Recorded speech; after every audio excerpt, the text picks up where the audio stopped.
So the question comes up that what are the causes of violence?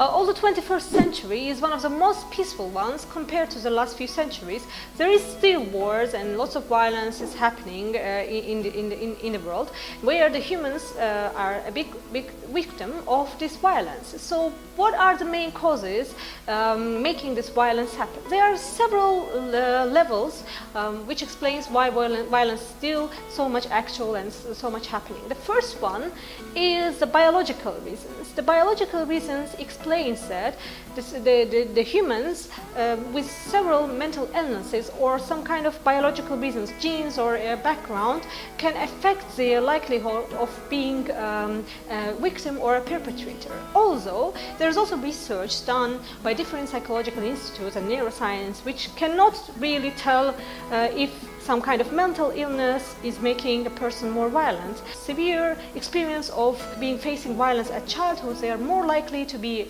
a victim or a perpetrator of violence when they become adult. Second level takes place in different settings, and this kind of violence explains that why in some places in the world violence is taking place, but in the other places violence is less likely to happen.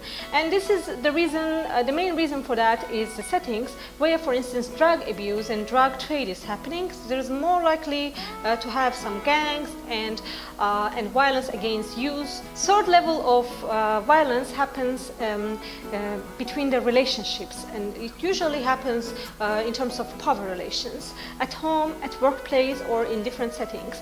These relations gives one party a dominance and another party to be dependent on this dominance, and therefore in this kind of relationship the dominant party tries to oppress the other one and cause violence.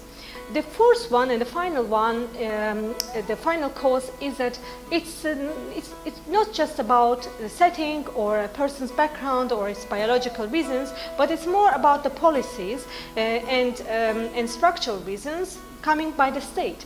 The broader look at this cause of violence is that it's social and political, because in some countries where there is more democracy and more right policies and justice system, it's less likely that violence is going to happen. So this the fourth level of cause of violence directly demonstrated that in democratic and more justice countries, the violence is going to happen less and less.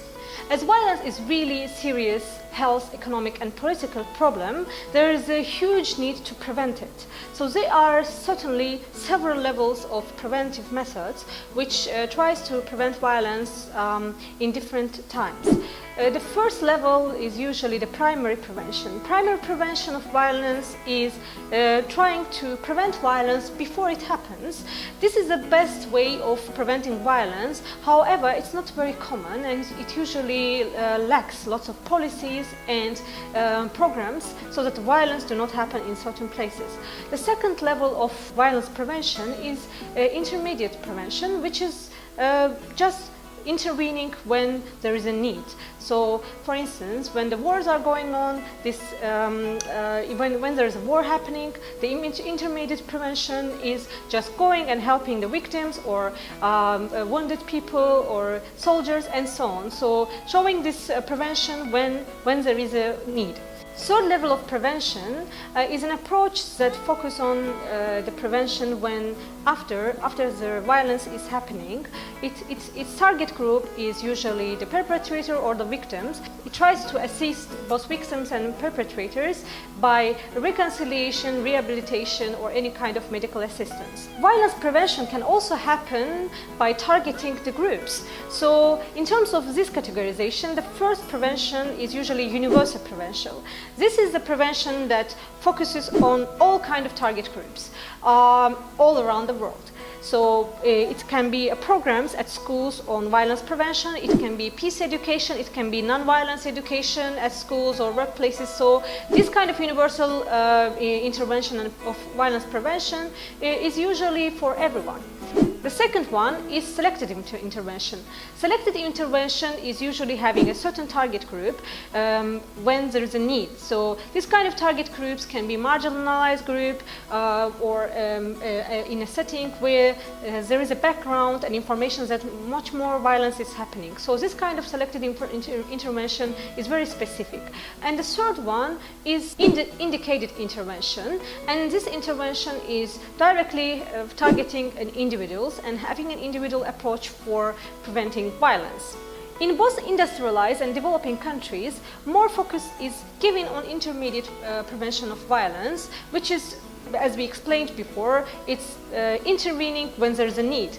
But actually there is a huge need for preventing violence before it happens. So much more effort and effective policies should be put and implemented in preventing violence before it happens. As you can understand, the violence is a very large phenomenon and there are lots of questions and understandings around it. But hope this basic information will give you more insight and more motivation to research more and find out more. Thank you.